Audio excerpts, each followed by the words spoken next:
Assalamualaikum warahmatullahi wabarakatuh. Waalaikumsalam Eh, warahmatullahi wabarakatuh. Saudara sekalian, mari saja kita mulai pengkajian Ramadan tanggal 5 Agustus yang insya Allah pengkajian kita terakhir sebelum Idul Fitri eh, 3000 3014 ya, masih tetap kan 3000 ya. Yang berjudul oleh Pak Ustadz Didi, berjudul Sedekah dan Zakat. Bersedekahlah jika ingin menjadi kaya. Ya, untuk to the point aja, saya serahkan ke Pak Didi, Pak Ustadz Didi, untuk menyampaikan bahan kajiannya yang menjadi bahan pemikiran kita bersama. Marilah saudara sekalian kita simak bersama-sama.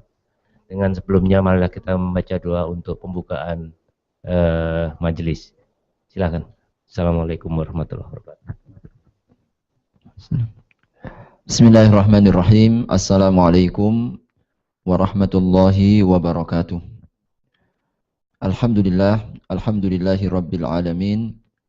Wabihi nasta'in ala umurid dunya waddin. Wassalatu wassalamu ala ashrafil anbiya'i wal mursalin. Nabiyyina Muhammadin wa ala alihi wa sahbihi wa sallim ajma'in. Amma ba'd. Hadratil muhtaramin, kaum muslimin dan juga muslimat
Kalau kita bersedekah dengan barang yang tidak halal ini, ya, seperti orang mau mencuci dengan air kencing, naudzubillah min dzalik. Mana bisa mencuci? Yang digunakan untuk alat mencucinya saja sudah najis. Wa inna Allaha yataqabbalu biyaminihi, kata Allah. Kalau kita bersedekah meskipun hanya dengan sebiji kurma dari rizki hasil yang halal, yang baik, Allah akan menerimanya dengan tangan kanannya. Sumayur biha, kemudian Allah akan terus tumbuhkan. Allah akan kembangkan terus. Bisahibiha, kama yurbi ahadukum fuluwahu. Seperti hanya kalau kalian itu menumbuhkan apa? Menumbuhkan biji-bijian. Kita tanam biji, lalu tumbuhkan terus hatta takuna mithlal jabal. Sampai nanti kira-kira sebesar gunung, subhanallah. Padahal asalnya hanya satu biji. Ya. Ini keberkahan yang Allah janjikan. Bahwa sedekah tidak akan pernah mengurangi rezeki. Sedekah tidak akan pernah membuat orang jatuh miskin. Sedekah tidak akan membuat kita jadi sempit. Tapi sebaliknya Allah janjikan kepada kita, sedekahlah yang akan membuka keran rezeki kita. Sedekahlah yang akan membuat kita jadi kaya. Sedekahlah yang akan membuat kita jadi semakin dimudahkan oleh Allah Subhanahu wa taala. Maka keyakinan ini yang perlu terus kita bangun. Ya. Makanya tadi ayatnya Al-Lail wasaddaqa, dan dia yakin dan benar dengan janji dan jaminan Allah Subhanahu wa taala. Ini terjemahannya. Tadi yang saya bacakan. Oleh karenanya Bapak Ibu sekalian, kalau kita sakit, apa kuncinya? Sedekah. Insyaallah. Allah katakan, Rasulullah sampaikan, hadis ini Hasankan Al-Albani, dawu mardakum bis sadaqah. Ya. Jadi obati penyakitmu dengan sedekah. Jadi kalau kita ditimpa sakit, maka salah satu resep yang Allah tawarkan, Rasulullah jaminkan, banyak-banyaklah kita bersedekah. Ya. Mudah-mudahan kita dapat doanya orang dan lain sebagainya kan. Jadi ini juga resep yang Rasulullah SAW tawarkan kepada kita. Bapak Ibu sekalian, kalau kita punya alasan, Ustaz, mau sedekah pakai apa? Ya. Makan ya Senin Kemis kan begitu kan? Ya. Saya ini masih mahasiswa. Ya. Banyak keperluan dan kebutuhan yang harus kita tunaikan. Nggak bisa kita bersedekah dengan uang. Jangan khawatir. Rasul sudah banyak memberikan tawaran pada sisi yang lain. Makanya alasan tidak bisa bersedekah itu tidak ada lagi. Ya, alasannya.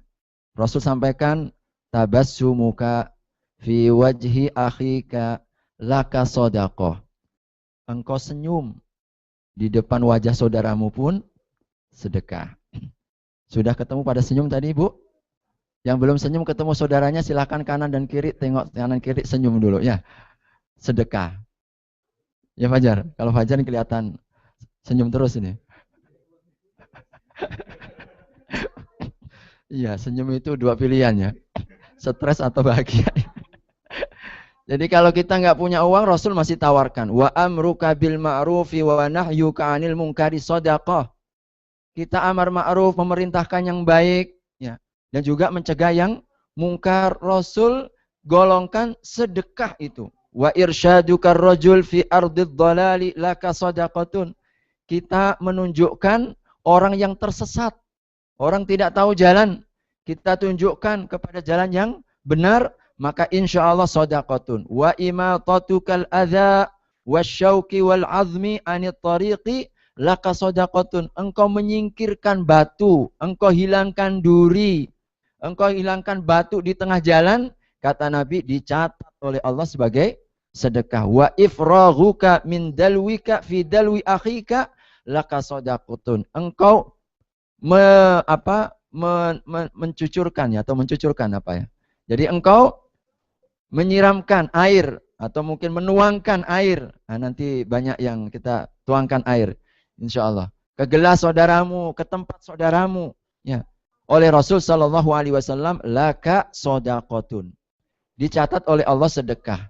Oleh karenanya hadirin rahimakumullah, sangat luas sekali ternyata yang diberikan oleh Nabi Shallallahu Alaihi Wasallam tawarannya, sehingga semua bentuk kebaikan, kata Nabi dalam Bukhari dan Muslim, semua bentuk kebaikan shadaqatun, kullu ma'rufin shadaqatun. Semua bentuk kebaikan yang kita bisa lakukan dicatat oleh Allah Subhanahu wa taala sebagai sedekah, ya.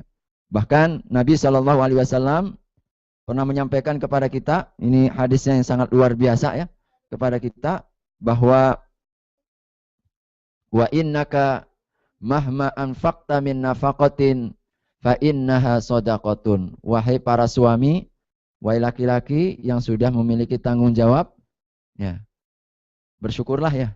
Kita tiap hari dicatat oleh Allah Subhanahu wa taala sedekah. Wahai para suami, engkau memberikan nafkah kepada istrimu, fa innaha shadaqatun. Dicatat oleh Allah sedekah. Maknanya yang belum punya istri,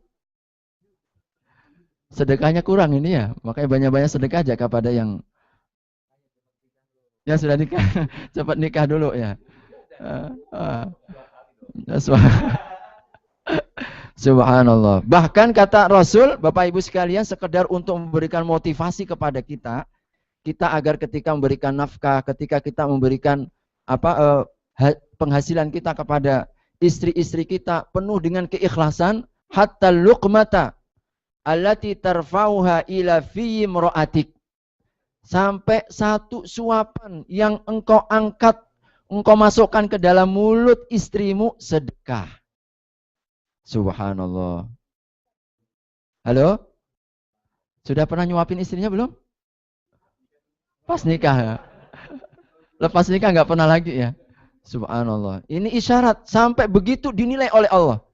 Kita memberikan sesuap nasi kepada istri kita pun dicatat oleh Allah sebagai sedekah. Ini juga isyarat lain, Bapak Ibu sekalian.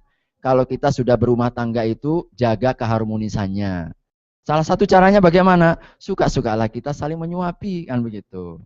Nah, jadi suapi istrinya, suapi suaminya. Ini salah satu untuk menjaga keharmonisan dalam rumah tangga. Ternyata juga sedekah oleh Allah Subhanahu wa taala. Betapa banyak jalan dan juga banyak cara yang Allah tawarkan kita untuk bersedekah. Ya, subhanallah. Bahkan Nabi Shallallahu Alaihi Wasallam menggolongkan, tolong ditutup telinganya bagi yang belum menikah. Ketika seorang suami menggauli istrinya, oleh Nabi Shallallahu Alaihi Wasallam katakan itu sedekah. Wih, luar biasa. Para sahabat pun ketika beliau mendengar sabda Nabi ini terperanjat. Luar biasa Islam itu. Sampai ketika orang mendatangi nafsu dan syahwatnya pun dijelaskan oleh Nabi sedekah di sana. Mana ada ajaran setinggi dan semulia Islam seperti ini. Luar biasa. Jadi sehingga Nabi mengatakan wa fi but'i ahadikum shadaqatun. Saat engkau menggauli istrimu, sedekah. Para sahabat bertanya-tanya, adakah kami mendatangi syahwat kami sedekah ya Rasul? Nabi kemudian bertanya sebaliknya, apa pendapatmu kalau engkau letakkan bukan pada tempatnya? Bukan kepada istrimu. Dosa enggak? Para sahabat, dosa ya Rasul. Kalau begitu, kalau tepat pada tempatnya yang dihalalkan oleh Allah, maka pun dicatat oleh sedekah. Subhanallah. Banyak-banyak ada sedekah ini. Ini mendorong juga yang belum menikah ini untuk segera menikah. Ya. Insyaallah. Sedekah semua ya oleh Allah Subhanahu wa taala. Luar biasa Islam. Oleh karenanya hadirin rahimakumullah. Mari ini juga bentuk lain bahwa sedekah tidak harus dengan uang saja. Uang penting, kalau kita punya uang yang paling utama adalah uang. Nah, kapan sedekah kita ini masuk dalam kelompok kategori sedekah yang paling utama? Pertama, sedekah dalam keadaan rahasia. Secara umumnya amal secara rahasia lebih utama dibandingkan amal secara terang-terangan. Oleh karena memang ketika secara rahasia, ya, keikhlasannya ini lebih terjamin. Nabi SAW pernah menginformasikan 7 golongan yang dijamin oleh Allah kelak di hari kiamat mendapatkan perlindungan yang tidak ada lagi perlindungan pada hari itu kecuali perlindungan Allah. Salah satunya yang disebut oleh Nabi, ini kemuliaannya luar biasa, keistimewaan 7 kelompok ini. Semuanya orang kepanasan, ini dapat perlindungan Allah. Siapa mereka? Wa rajulun tasaddaqa bisadaqatin. Seorang laki-laki, termasuk juga wanita maksudnya ya. Orang wanita juga yang bersedekah fa'akhfaha, lalu dia merahasiakan. Hatta la ta'lama shimaluhu ma tunfiqu yaminuhu. Sehingga tangan kirinya tidak mengetahui apa yang disedekahkan oleh tangan kanannya. Betapa dia menjaga keikhlasannya dan rahasianya itu. Maka ini sedekah yang paling utama. Nabi SAW juga mengingatkan, alaikum bisadaqatis sirri. Ya. Coba kita jaga untuk merahasiakan sedekah yang rahasia. Kenapa wahai Nabi? Fa innaha tudfi'u ghadabar rabbi. Karena sedekah rahasia ini memadamkan kemurkaan Allah Subhanahu wa ta'ala. Di samping tingkat diterimanya insya Allah lebih tinggi karena kita lebih ikhlas. Ini kadang-kadang kita kalau sudah bersedekah, rasanya kalau nggak disebut langsung kita marah ya. Ini sudah dibantu bangun masjid ya, 1000 misalkan ya. Ini nggak pernah disebut namanya begitu. Ini kadang-kadang kan ada itu kebiasaannya disebutkan si fulan.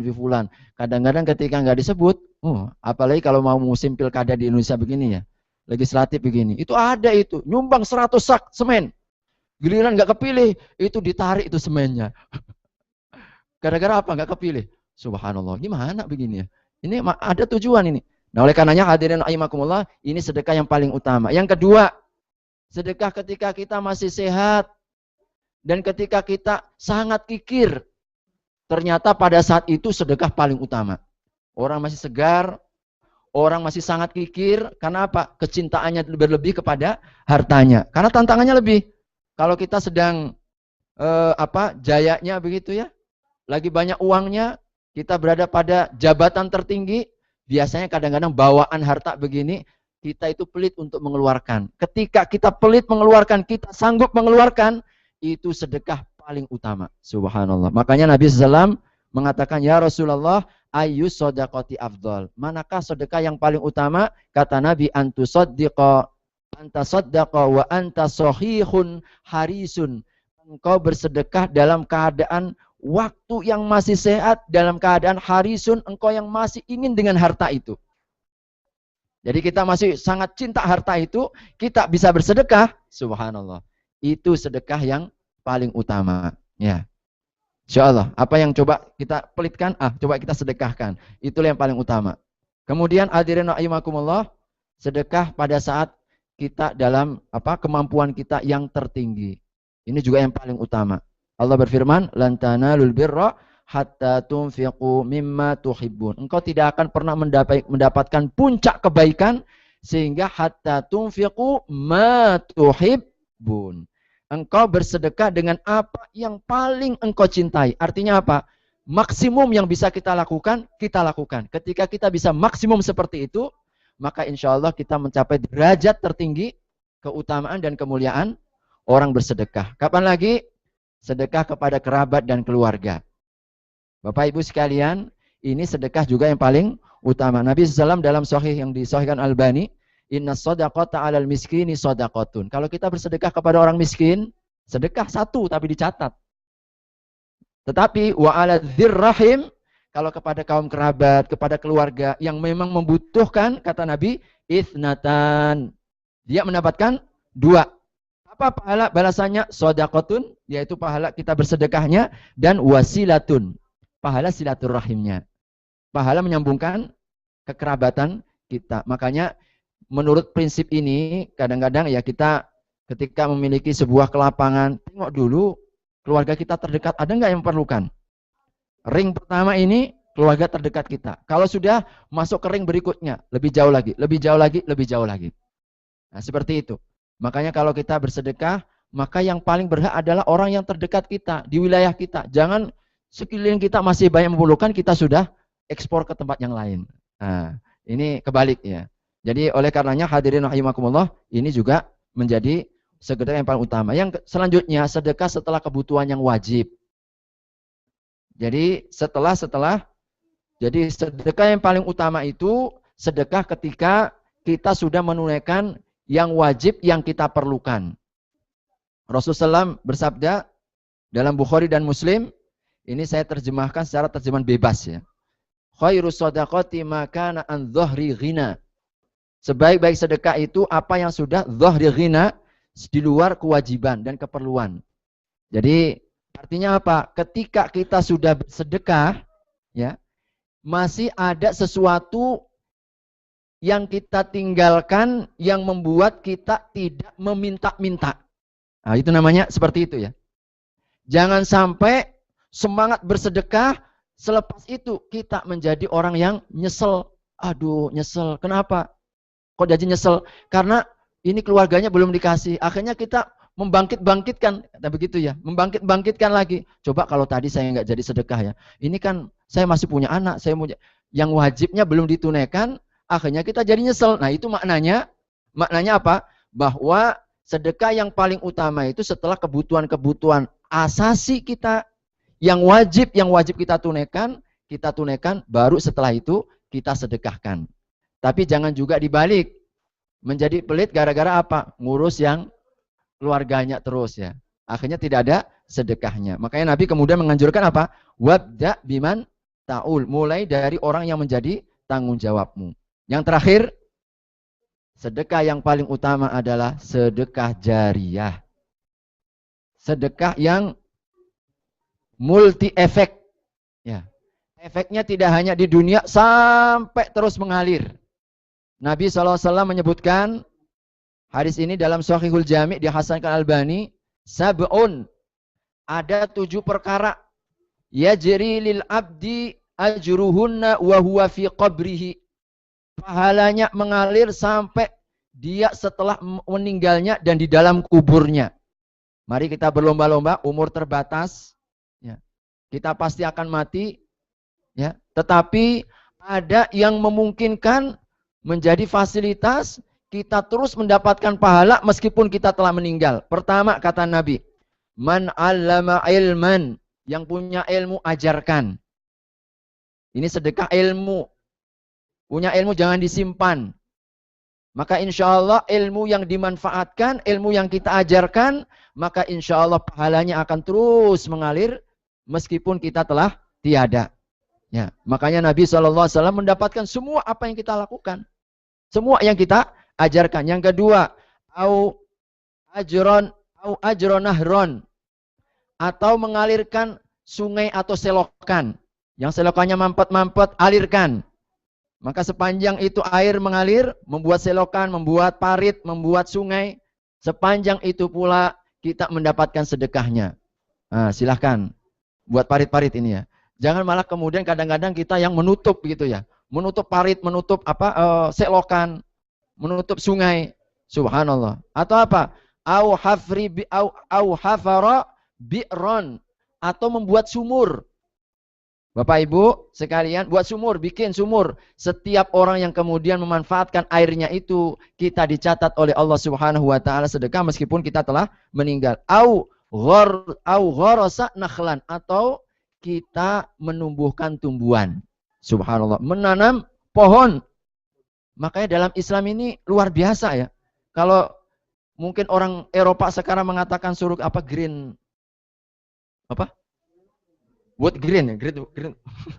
Penghijauan ya. Blue green. Grow green ya. Oke, go green di mana-mana meskipun yang disuruh orang-orang Indonesia ya yang suruh nanam ya. Tapi insya Allah 14 abad yang silam Nabi sudah berpesan kepada kita. Kita didorong begitu kuat. Untuk apa? Jangan tebang sembarangan. Kalau bisa banyak nanam pohon. Kata Nabi SAW, sepanjang pohon itu tumbuh lalu dimanfaatkan bahkan dimakan oleh burung-burung, dicatat oleh Allah nilainya sedekah. Apalagi au bana masjidan, bangun masjid. Subhanallah, punya banyak uang daripada depositokan nggak mengalir begitu ya. Kalau kita meninggal pun diwariskan, mending kita untuk hidup-hidupin masjid. Assalam ini perlu nih. Bana masjidan. Maka insya Allah sepanjang masjid itu berdiri, dimanfaatkan, sholat, baca Quran, taklim, pengajian, maka kita insya Allah mendapatkan pahala itu meskipun kita telah meninggal. Awwarratha mushafan, atau kita menitipkan mushaf. Adalah Mushaf kita titipkan, taruh di masjid. Setiap orang yang baca mushaf kita dapat pahalanya. Maka biasanya kalau kita umroh atau kita berhaji depan Masjidil Haram atau Masjid Nabawi, apa? Biasanya apa? Wakaf begitu. Kalau orang nggak paham, oh ini mushaf wakaf, bayar itu 10 rial. Bayar 10 rial, taruh di Masjid Nabawi, biar apa? Nanti kalau kita di sana ada yang membaca, kita dapat pahalanya. Kata Nabi SAW. Atau yang ketiga, kata Nabi, autaroka waladan yastaghfirulahu ba'da mautihi. Atau kita meninggalkan anak yang senantiasa membacakan doa. Mudah-mudahan hadirin rahimakumullah, kita terpacu beberapa hal yang disabdakan oleh Nabi SAW, terutama menjelang ya masih ada beberapa kesempatan 2-3 hari ini. Maka mari kita manfaatkan peluang emas untuk kita meningkat dan meningkat, mendapatkan jaminan-jaminan Allah Subhanahu wa taala, terlebih di bulan suci yang mulia ini insyaallah. Aku qouli hadza wa astaghfirullah li walakum wa billahi taufiq hidayah. Assalamualaikum warahmatullahi wabarakatuh. Terima kasih, Pak. Terima kasih Pak Ustadz atas telaahnya mengenai sedekah dan zakat. Saya kira suatu ilmu baru yang kita terima ya, bahwa sedekah adalah resep untuk jadi orang kaya. Sebenarnya itu pada ilmu umum adalah ilmu advertising. Kalau kita bersedekah atau advertising, pasang iklan, itu pemasukan akan makin banyak. Ya, itu di dalam bidang advertising. Jadi yakinlah bahwa apa yang disampaikan oleh Pak Ustadz itu betul. Ya, jangan ragu sedikit pun bahwa bersedekah itu membawa, insya Allah membawa kebaikan untuk kita. Mungkin ada pertanyaan dari ibu-ibu, anak-anak, ada pertanyaan? Kok ribut aja dari tadi? Ada pertanyaan nggak? Nggak, ya, diem, ya. Ibu-ibu, ada yang ingin bertanya mengenai sedekah dan zakat? Bapak-bapak? Saya mau tanya kalau nggak ada, Pak. Tadi kalau dikatakan mengenai senyum pun bisa menjadi sedekah ya. Sebenarnya ada pertanyaan yang berhubungan juga antara sedekah dan zakat ya. Bagaimana dengan zakat? Apakah itu hanya bersifat material atau ada hal lain yang juga bisa kita zakatkan? Ya. Saya kira itu pendek. Terima kasih, Pak. Jazakumullah khair. Memang dalam dalam bahasa ya, kadang-kadang mengalami penyempitan ya. Seringkali ketika kita menyebut istilah zakat itu konotasinya atau yang terlintas ya dalam pikiran kita sekarang ini menjadi apa yang disebut dengan yang wajib ya, yang wajib zakat, yang entah zakat mal atau mungkin zakat fitrah yang wajib seperti itu. Kemudian kalau yang sedekah itu ini masuk dalam kategori yang sunnah dan sebagainya. Padahal sesungguhnya antara sedekah dan juga zakat itu beberapa ungkapan-ungkapan ya, ungkapan-ungkapan yang mengacu kepada atau yang mewakili begitu ya, yang mewakili hal yang sama ya. Intinya adalah membelanjakan nikmat dan harta yang Allah titipkan untuk jalan Allah Subhanahu wa taala. Apakah yang wajib ataukah yang sunnah, sesungguhnya sama ya. Makanya misalkan ya, kenapa disebut sedekah? Dalam Al-Qur'an itu kata-kata sedekah pun oleh Allah Subhanahu wa taala diungkapkan untuk kata-kata zakat. Misalkan dalam surat At-Taubah itu innamas shadaqatu lil fuqara'i wal masakini wal amilina 'alaiha wal mu'allafat, yang 8 asnaf itu ungkapannya pun dengan kata-kata sedekah. Innamas shadaqatu. Maka iya. Jadi ungkapan dalam Al-Qur'annya pun sedekah dengan ungkapan zakat. Maka sesungguhnya tidak ada perbedaan ya. Kalau secara bahasa ya, bahwa dalam sedekah maupun juga zakat, cuma kalau dalam Islam ini yang wajib ini sudah ada kriterianya. Ya, wajib misalkan zakat fitrah, wajib setiap yang bernyawa. Ya, yang bernyawa. Kemudian ada yang wajib karena mungkin harta dan lain sebagainya. Ya. Nah, ini istilah sedekah. Bahkan kalau kita merujuk pun sedekah itu sudah masuk. Nah, jadi infak, Pak. Nomor satu, infak. Dengan bedanya dengan infak, sedekah dan zakat. Iya. Ya, itulah sesungguhnya kalau kita kembalikan kepada esensi makna bahasa ya, hampir keseluruhannya itu mewakili satu persoalan yang sama. Ya, sesungguhnya. Cuma kadang-kadang perbedaannya saja ungkapan-ungkapan itu yang memiliki isyaratnya. Misalkan sedekah ya. Sedekah disebut dengan sedekah, sebagian mengatakan untuk mengisyaratkan bahwa ketika kita bersedekah itu bisa menjalin kekerabatan, bisa menjamin mengokohkan pertemanannya. Karena namanya bahasa Arabnya teman itu sodik. Sodikun itu teman. Makanya ketika kita bersedekah sesungguhnya mendekatkan pertemanan, persahabatan, keakraban, ukhuwah dan lain sebagainya. Maka isyarat itu. Misalkan zakat. Kenapa disebut zakat? Salah satunya adalah maknanya membersihkan. Maka ketika orang berzakat adalah mencuci kotoran-kotoran ya, harta kita yang mungkin nempel-nempel hak orang lain yang belum kita tunaikan. Nah, itu zakat juga seperti itu. Tetapi intinya esensinya sama. Wallahu a'lam bishawab. Ya. Ada pertanyaan lagi? Kurang jelas? Saya kira 2 menit lagi kita akan ya, itu yang buka puasa handphonenya Bu, bukan manusia. Jadi biarkan aja. Kurang 2 menit lagi. Silakan.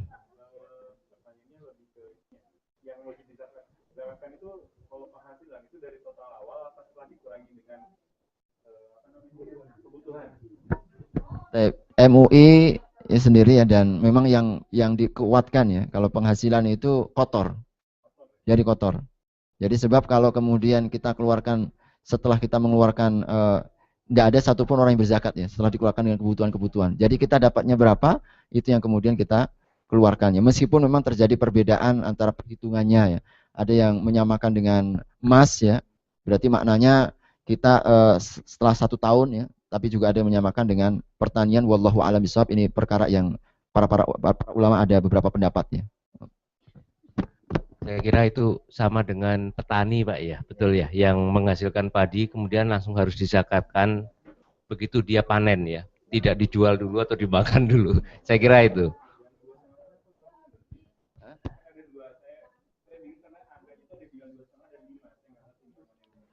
Jadi persoalannya sesungguhnya ini masalah khilaf ya, masalah khilaf. Sebagian yang mengatakan bahwa zakat penghasilan itu dianalogikan dengan pertanian ya, dengan pertanian karena model dan cara pendapatannya itu sama seperti ketika petani 3 bulan sekali, begitupun juga kita sebulan sekali mendapatkan. Kemudian di pengeluarannya dikeluarkan dengan seperti emas ya. Ini istihad ya. Istihad karena satu sisi dia ada sisi kemiripan pendapatannya seperti pertanian, tetapi esensinya dia adalah harta sehingga dikeluarkan dengan 2,5% untuk maslahat muzaki. Wallahu a'lam bishawab. Tapi kalau yang dianalogikan dengan emas ya dihitung sama setahun ya, kemudian emas ya sekitar 85%. Kalau kita punya penghasilan senilai 85% gram emas murni ya, maka dikeluarkan setiap tahunnya 2,5%-nya ya. Wallahu a'lam bishawab. Alhamdulillah, saya kira kita mendapat banyak pencerahan. Saya harap bahwa terus terang aja, saya hanya ingin mengingatkan jangan kita masuk neraka hanya karena harta ya. Saya kira itu. Waktu sudah berbuka, marilah kita mempercepat buka. Terima kasih Pak Ustadz atas tausiah dan kajiannya yang sangat menarik. Tanpa memperpanjang waktu lagi, saya akhiri aja pengkajian kali ini. Kalau ada pertanyaan masih bisa teruskan. Wassalamualaikum warahmatullahi wabarakatuh.